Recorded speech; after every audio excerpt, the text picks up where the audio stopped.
Sir, കഴിഞ്ഞ ദിവസം അന്തരിച്ച മുൻ ആന്ധ്ര മുഖ്യമന്ത്രി ഭാസ്കര റാവു. ഭാസ്കര റാവു ഇന്ത്യൻ ജനാധിപത്യത്തിന് നൽകിയ നേട്ടങ്ങൾ എന്താണ്, മൂല്യങ്ങൾ എന്താണ് എന്നതാണ് ചോദ്യം. ഇന്നലെ അന്തരിച്ച നാദല്ല ഭാസ്കര റാവു, എൻ ഭാസ്കര റാവു ബി.ജെ.പിയുടെ നേതാവായിരുന്നു. അതിനു മുമ്പ് അദ്ദേഹം കോൺഗ്രസിന്റെ എം.പി ആയിരുന്നു, കോൺഗ്രസിന്റെ നേതാവായിരുന്നു ദീർഘകാലം. അതിനു മുമ്പൊരു കാലത്ത്, അതായത് എൻ.ടി. രാമറാവു ആന്ധ്രയിൽ തെലുങ്ക് ദേശം പാർട്ടി രൂപവൽക്കരിക്കുമ്പോൾ എൻ.ടി.ആറിന്റെ വലങ്കൈയായിരുന്നു അദ്ദേഹം. എൻ.ടി.ആറിന്റെ മന്ത്രിസഭയിൽ ധനകാര്യ വകുപ്പ് മന്ത്രിയായിരുന്നു ഭാസ്കര റാവു. 1984 ഓഗസ്റ്റ് 16 അദ്ദേഹം മുഖ്യമന്ത്രിയായി. 31 ദിവസം മാത്രമാണ് അദ്ദേഹം മുഖ്യമന്ത്രി കസേരയിൽ ഇരുന്നത്. അക്കാലത്ത് ലോകമെമ്പാടുമുള്ള മാധ്യമങ്ങളിൽ ഭാസ്കര റാവുവിന്റെ പേര് നിറഞ്ഞു നിന്ന കാലം ഞാൻ ഓർക്കുകയാണ്. ഇന്ത്യൻ ജനാധിപത്യം ലോകത്തെ ഏറ്റവും വലിയ ജനാധിപത്യ രാഷ്ട്രമായി നിലനിൽക്കുന്നതിൽ നായകർ മാത്രമല്ല, പ്രതിനായകരും പങ്കുവഹിച്ചിട്ടുണ്ട്. അങ്ങനെയുള്ള ഒരു പ്രതിനായകനായിരുന്നു 31 ദിവസം ആന്ധ്രയുടെ മുഖ്യമന്ത്രിയായ ഭാസ്കര റാവു. ആ ചരിത്രം ഇങ്ങനെയാണ്. നേരത്തെ എൻ.ടി.ആർ മന്ത്രിസഭ 20 മാസം തികയ്ക്കുന്ന സമയത്ത് എൻ.ടി.ആറിന് അസുഖം വന്നു. അദ്ദേഹം അമേരിക്കയിലേക്ക് പോയി. ട്രിപ്പിൾ കൊറോണറി ബൈപ്പാസ് ശസ്ത്രക്രിയ നടത്തി. അദ്ദേഹം ഓഗസ്റ്റ് 15 തിരികെ എത്തി. ആ ഒരു മാസം നീണ്ടുനിന്ന അദ്ദേഹത്തിന്റെ അമേരിക്കൻ വാസകാലത്ത് മന്ത്രിസഭയിലെ രണ്ടാമനായ ഭാസ്കര റാവു വലിയ ഒരു ഗൂഢാലോചന നടത്തി. അതിന് മുഴുവൻ ഒത്താശയും ചെയ്തു കൊടുത്തത് കോൺഗ്രസ് പാർട്ടി ആയിരുന്നു. കോൺഗ്രസിന്റെ നേതാവായിരുന്ന റാംലാലാണ് ഗവർണർ. അദ്ദേഹം ഗവർണറെ പോയി കണ്ടു പറഞ്ഞു, എനിക്ക് ഭൂരിപക്ഷമുണ്ട്, മന്ത്രിസഭ രൂപീകരിക്കാൻ അനുമതി നൽകണം. തിരിച്ചെത്തിയ രാമറാവുവിനോട് ഗവർണർ ആവശ്യപ്പെട്ടു, ഉടൻ രാജിവെക്കുക. എൻ.ടി.ആർ വിസമ്മതിച്ചു.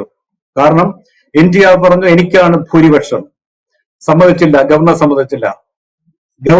ഗവർണർ എൻ.ടി.ആർ മന്ത്രിസഭയെ, ഭൂരിപക്ഷമുള്ള മന്ത്രിസഭയെ പുറത്താക്കി. ധനകാര്യ വകുപ്പ് മന്ത്രിയായിരുന്ന എൻ ഭാസ്കര റാവുവിനെ ഗവർണർ റാംലാൽ മുഖ്യമന്ത്രിയായി അവരോധിക്കുമ്പോൾ പുറത്താക്കപ്പെട്ട മുഖ്യമന്ത്രി എൻ.ടി. രാമറാവുവിന്റെ നേതൃത്വത്തിലുള്ള എം.എൽ.എമാർ, അത് 159 എം.എൽ.എമാർ രാജ്ഭവന് മുന്നിൽ സത്യഗ്രഹം നടത്തുകയായിരുന്നു. അവരെ അവിടെ നിന്ന് അറസ്റ്റ് ചെയ്തു.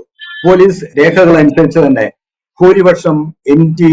രാമറാവുവിനൊപ്പമായിരുന്നു. കാര്യം 294 അംഗ നിയമസഭയിൽ 148 എം.എൽ.എമാരുടെ പിന്തുണ മതിയായിരുന്നു ഭൂരിപക്ഷത്തിന്. അറസ്റ്റ് ചെയ്യപ്പെട്ട എം.എൽ.എമാരുടെ എണ്ണം 159 ആയിരുന്നു. റാവുവിന്റെ ഒരു അവകാശവാദവും ഗവർണർ റാംലാൽ അംഗീകരിച്ചു കൊടുത്തില്ല. ഇതിനെതിരായി ഇന്ത്യ മുഴുവൻ വലിയ പ്രക്ഷോഭം അലയടിച്ചു. ഗവർണറുടെ മുന്നിൽ അദ്ദേഹം എം.എൽ.എമാരെ ഹാജരാക്കി. പക്ഷെ ഗവർണർ വഴങ്ങിയില്ല. തനിക്ക് 91 എം.എൽ.എമാരുടെ പിന്തുണയുണ്ടെന്നും കോൺഗ്രസിന്റെ പിന്തുണയുണ്ടെന്നും ഒക്കെയായിരുന്നു അവരോധിത മുഖ്യമന്ത്രി ഭാസ്കര റാവുവിന്റെ അവകാശവാദം. അദ്ദേഹത്തിന് ഭൂരിപക്ഷം തെളിയിക്കാൻ ഗവർണർ ഉദാരമനസ്കനായി 1 മാസത്തെ സമയവും അനുവദിച്ചു കൊടുത്തു. ആന്ധ്ര മുഴുവൻ പ്രക്ഷോഭത്തിൽ അമർന്നു. എം.എൽ.എമാരെയും കൊണ്ട് എൻ.ടി. രാമറാവു ഡൽഹിയിലേക്ക് പോയി. അദ്ദേഹം ഓർക്കണം, അദ്ദേഹം 3 ബൈപ്പാസ് ശസ്ത്രക്രിയ കഴിഞ്ഞിട്ട് വന്ന സമയമായിരുന്നു. വീൽ ചെയറിലായിരുന്നു അദ്ദേഹം സഞ്ചരിച്ചിരുന്നത്. വീൽ ചെയറിലിരുന്നുകൊണ്ടാണ് അദ്ദേഹം എം.എൽ.എമാരുടെ ജാഥ എന്ന് വേണമെങ്കിൽ പറയാം. റാംലീല മൈതാനിയിൽ നിന്ന് രാഷ്ട്രപതി ഭവനിലേക്ക് എം.എൽ.എമാരും അദ്ദേഹവും ഐഡന്റിറ്റി കാർഡുകൾ ധരിച്ചാണ് രാഷ്ട്രപതിയെ കാണാനായിട്ട് പോയത്. രാഷ്ട്രപതിയുടെ മുന്നിലും അദ്ദേഹം എം.എൽ.എമാരെ ഹാജരാക്കി. എന്നിട്ടും മന്ത്രിസഭയെ പുനഃസ്ഥാപിക്കാനുള്ള ഒരു നടപടിയും എടുത്തില്ല. 1950 അധികാരത്തിൽ തിരിച്ചു വന്ന ഇന്ദിരാഗാന്ധിയുടെ പ്രതിച്ഛായക്കേറ്റ ഏറ്റവും വലിയ ഒരു അടിയായി മാധ്യമ ലോകവും ബഹിരാകാശ രാഷ്ട്രങ്ങൾ മുഴുവനും ഇതിനെ വിശേഷിപ്പിച്ചു. അന്ന് ടെലിവിഷനൊക്കെ പ്രചാരം ലഭിച്ചു വരുന്ന സമയത്ത് 24 ഇന്റർനാഷണൽ ടെലിവിഷൻ കമ്പനികളാണ് ഈ എം.എൽ.എമാരുടെ രാഷ്ട്രപതി ഭവനിലേക്കുള്ള മാർച്ച് കവർ ചെയ്യാൻ വേണ്ടി എത്തിയിരുന്നത്.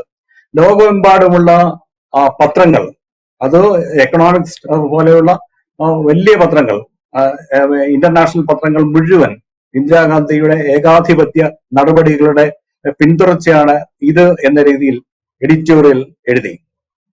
അന്ന് സിക്കിം മന്ത്രിസഭയെ പുറത്താക്കിയ ചരിത്രവും ഇന്ദിരാഗാന്ധിക്ക് മേൽ ആരോപണമായി നിലനിൽക്കുന്ന സമയം ഭൂരിപക്ഷം ഉണ്ടായിരുന്ന സിക്കിം മന്ത്രിസഭയെ കോൺഗ്രസിന്റെ ഗവർണറെ ഉപയോഗിച്ച് പുറത്താക്കി. അതിനുശേഷം ജമ്മു കാശ്മീർ മന്ത്രിസഭയെ മറിച്ചിടാനായിട്ട് ഗവർണർ ജഗ്മോഹൻ ശ്രമിച്ചു. മൂന്നാമത്തെ മറിച്ചിടലായിരുന്നു ജനാധിപത്യ രീതിയിൽ തിരഞ്ഞെടുക്കപ്പെട്ട ഒരു കോൺഗ്രസ് ഇതര മന്ത്രിസഭയ്ക്ക് മേൽ ഗവർണറെ തന്നെ ഉപയോഗിച്ച് ഇന്ദിരാഗാന്ധി നടത്തിയ അട്ടിമറി. അന്ന് കമലാപതി ത്രിപാഠിയായിരുന്നു കോൺഗ്രസിന്റെ വർക്കിംഗ് പ്രസിഡന്റ്. അദ്ദേഹം ഇക്കാര്യത്തെ കുറിച്ച് മൗനം പാലിച്ചു. ലോക്സഭയും രാജ്യസഭയും ആന്ധ്ര പ്രശ്നത്തിൽ ഇളകി മറിഞ്ഞു. അന്ന് കേന്ദ്ര ആഭ്യന്തരമന്ത്രിയായിരുന്ന PV നരസിംഹറാവു ഗവർണറുടെ നടപടിയെ ന്യായീകരിച്ചുകൊണ്ട് ഒരു വലിയ പ്രസ്താവന നടത്തി. വളരെ വിചിത്രമായിരുന്നു ഇത്. പ്ലഷർ ഓഫ് ഗവർണർ, ഗവർണർക്ക് ഇഷ്ടമുള്ള കാലം, ഗവർണറുടെ ആത്മനിഷ്ഠമായ ഒരു കാര്യമാണ് ഒരു മന്ത്രിസഭയ്ക്ക് മുഖ്യമന്ത്രിക്ക് ഭൂരിപക്ഷമുണ്ടോ ഇല്ലയോ എന്ന് തീരുമാനിക്കാനുള്ള പൂർണ്ണ അധികാരം സംസ്ഥാന ഗവർണർക്കാണ്. പ്ലഷർ ഓഫ് ഗവർണർ, ഗവർണറുടെ ഇഷ്ടാനിഷ്ടങ്ങൾക്ക് വിധേയമായാണ് മുഖ്യമന്ത്രിമാർ അവരോധിക്കപ്പെടുകയും പുറത്താക്കപ്പെടുകയും ചെയ്യുന്നത് എന്ന വിചിത്രമായ ഒരു വാദമാണ് അദ്ദേഹം പാർലമെന്റിൽ ഉന്നയിച്ചത്. ആന്ധ്ര പ്രക്ഷോഭ കൊടുങ്കാറ്റിൽ തിളച്ചു മറിയവെയാണ് നമുക്ക് പിന്നീട് പരിചിതമായ ചൈതന്യരഥം എന്ന വാക്ക് ആന്ധ്രയിലേക്ക് വരുന്നത്, ദേശീയ രാഷ്ട്രീയത്തിൽ വരുന്നത്. MLA മാരെ മൊത്തം ഒരു ഫ്ളാറ്റിൽ അല്ലെങ്കിൽ ഒരു റിസോർട്ടിൽ അദ്ദേഹം താമസിപ്പിച്ചു. ആന്ധ്രയിലെ എല്ലാ സ്ഥലങ്ങളിലും ഈ രഥത്തിന്റെ മുകളിലിരുന്ന്, അദ്ദേഹത്തിന് നടക്കാൻ വയ്യ, രഥത്തിന്റെ മുകളിലിരുന്നാണ് NT രാമറാവു തന്റെ ജനാധിപത്യ പുനഃസ്ഥാപന റാലി നടത്തിയത്. ആന്ധ്രയുടെ എല്ലാ സ്ഥലങ്ങളിലും NT രാമറാവുവിന്റെ റാലി ഉണ്ടായി. അദ്ദേഹം സ്ഥലങ്ങൾ സന്ദർശിച്ചത് അതിനുവേണ്ടി പ്രത്യേകം തയ്യാറാക്കിയ ചൈതന്യ രഥത്തിന്റെ മുകളിൽ ഇരുന്നായിരുന്നു. ആയിരക്കണക്കിന് ആൾക്കാരാണ് അദ്ദേഹത്തെ കേൾക്കാനും ജനാധിപത്യത്തിന്റെ കൊലയെ പ്രതിഷേധിക്കാനും ആന്ധ്രയിലെ എല്ലാ സ്ഥലങ്ങളിലും തടിച്ചുകൂടിയത്. ലോക്സഭയിൽ ചർച്ച നടന്നുകൊണ്ടിരിക്കുമ്പോൾ വളരെ നാടകീയമായ ഒരു സംഭവം ഉണ്ടായി. കോൺഗ്രസിന്റെ MD ആയ കമൽനാഥ് ഝാ ഈ നടപടി ജനാധിപത്യത്തിന്റെ കൊലയാണ് എന്ന് ആക്ഷേപിച്ച് ഭരണകക്ഷിയിൽ നിന്നും നേരെ ഇറങ്ങി പ്രതിപക്ഷത്തോടൊപ്പം ചേർന്ന നാടകീയ രംഗങ്ങൾക്കും അന്ന് ലോക്സഭ സാക്ഷ്യം വഹിച്ചു. ഇത്രയൊക്കെ ആയിട്ടും ഗവർണർ നടപടി പിൻവലിക്കാൻ തയ്യാറായില്ല. പക്ഷെ ജനരോഷം അധികമാവുകയും ലോകമെമ്പാടും ഈ നടപടി ജനാധിപത്യ വിരുദ്ധമായ നടപടി, ജനാധിപത്യത്തിന്റെ കൊല എന്ന് ആക്ഷേപിക്കപ്പെട്ട ഈ നടപടിക്കെതിരായ വലിയ മുന്നേറ്റം ഉണ്ടാവുകയും ചെയ്തപ്പോൾ ഗവർണർ റാംലാലിനെ കേന്ദ്ര മന്ത്രിസഭ പുറത്താക്കി അദ്ദേഹത്തെ തിരിച്ചു വിളിച്ചു. പകരം ശങ്കർ ദയാൽ ശർമ്മയെ ആന്ധ്ര ഗവർണറായി നിയമിച്ചു. ശങ്കർ ദയാൽ ശർമ്മ എത്തിയ ശേഷം ഭാസ്കര റാവുവിനോട് ഉടൻ നിയമസഭ വിളിച്ചുകൂട്ടി ഭൂരിപക്ഷം തെളിയിക്കാൻ ആവശ്യപ്പെട്ടു. സത്യത്തിൽ 40-ൽ താഴെ MLA മാരുടെ പിന്തുണ മാത്രമേ അദ്ദേഹത്തിന് ഉണ്ടായിരുന്നുള്ളൂ. പിന്നീട് പുറത്തു നിന്ന് കോൺഗ്രസിലെ ഏതാനും MLA മാരുടെ പിന്തുണ. ഒരു കാരണവശാലും നിയമസഭയിൽ ഭൂരിപക്ഷം തെളിയിക്കാൻ പറ്റില്ല എന്ന് അദ്ദേഹത്തിന് ബോധ്യപ്പെട്ടു. നിയമസഭ ചേർന്നു. ബഹളം കാരണം 3 ദിവസത്തേക്ക് നിർത്തിവെച്ചു. ആ സമയത്ത് ഗവർണർ തന്റെ അധികാരം ഉപയോഗിച്ച് മന്ത്രിസഭയോട് രാജിവെക്കാൻ ആവശ്യപ്പെട്ടു. മന്ത്രിസഭയെ പുറത്താക്കി. അങ്ങനെ വിശ്വാസ വോട്ട് തേടാതെ 31-ാം ദിവസം ഭാസ്കര റാവുവിന് ഈ മുൻ ഗവർണർ എല്ലാവിധ ജനാധിപത്യ തത്വങ്ങളും ലംഘിച്ചുകൊണ്ട് അവരോധിച്ച ആ മന്ത്രിസഭ രാജിവെക്കേണ്ടി വന്നു, പുറത്തു പോകേണ്ടി വന്നു.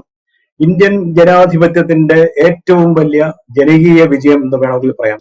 സ്വതന്ത്ര ഇന്ത്യ കണ്ട ഏറ്റവും വലിയ ജനാധിപത്യ ധ്വംസനങ്ങളിൽ ആന്ധ്രയിലെ രാമറാവു മന്ത്രിസഭയുടെ പുറത്താകൽ ചരിത്രത്തിൽ അനന്യമായ ഒരു അധ്യായമാണ്. 57-ലെ ആദ്യത്തെ കമ്മ്യൂണിസ്റ്റ് മന്ത്രിസഭ തെരഞ്ഞെടുപ്പിലൂടെ ലോകത്ത് ആദ്യമായി അധികാരത്തിലേറുന്നത് കേരളത്തിലെ EMS നമ്പൂതിരിപ്പാടിന്റെ മന്ത്രിസഭയാണ്. അതിനെതിരായി ജാതിമത ശക്തികളുമായി ചേർന്ന് നടത്തിയ വലിയ പ്രക്ഷോഭം, അത് വിമോചന സമരം എന്നാണ് അവരതിന് ഇട്ട പേര്.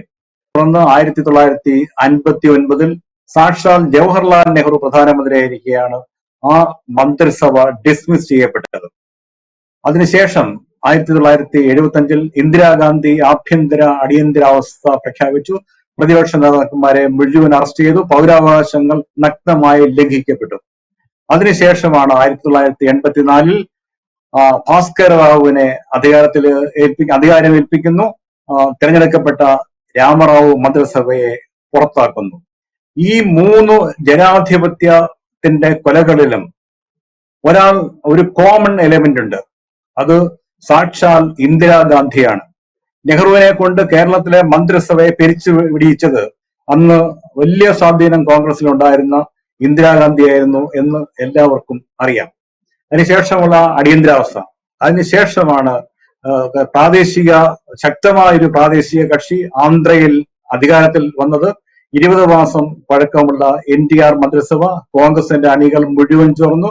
ഏറ്റവും വലിയ ദക്ഷിണേന്ത്യൻ സംസ്ഥാനങ്ങളിൽ ഒന്നിൽ തങ്ങളുടെ അധികാരം നഷ്ടപ്പെടും എന്ന് ബോധ്യമുണ്ടായപ്പോഴാണ് വളഞ്ഞ വഴികളിലൂടെ ഗവർണർ റാംലാലിനെ ഉപയോഗിച്ച് തിരഞ്ഞെടുക്കപ്പെട്ട മന്ത്രിസഭയെ ഇന്ദിരാഗാന്ധി അട്ടിമറിച്ചത്.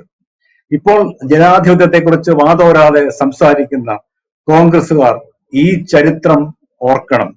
കേന്ദ്രത്തിൽ അധികാരമുണ്ടായിരുന്ന കാലത്ത് ജനാധിപത്യത്തോട് ഇവർ സ്വീകരിച്ചിരുന്ന സമീപനം ഒട്ടും ശുഭകരമായിരുന്നില്ല എന്നതിന്റെ എത്രയോ ഉദാഹരണങ്ങൾ നമ്മുടെ മുന്നിലുണ്ട്. ഭാസ്കര റാവു അന്ത്യം സംഭവിക്കുമ്പോൾ നമ്മൾ ഈ ചരിത്രത്തിന്റെ താളുകളിലേക്ക് ഇങ്ങനെ തിരികെ പോകുന്നത് കഴിഞ്ഞ ഇരുണ്ട കാലത്തെ അനുസ്മരിക്കാനും അങ്ങനെയുള്ള ഒരു കാലം വീണ്ടും വരാതിരിക്കാൻ ജാഗരൂകരാകാനും വേണ്ടിയാണ്. എന്തായാലും ഭാസ്കര റാവുവിന് ആദരാഞ്ജലികൾ. ജനാധിപത്യം അദ്ദേഹത്തോടും അദ്ദേഹത്തിന്റെ പേരും ഓർക്കുന്നുണ്ട്, ഒരുപക്ഷെ പ്രതിനായകൻ എന്ന രൂപത്തിലാണ് എങ്കിലും.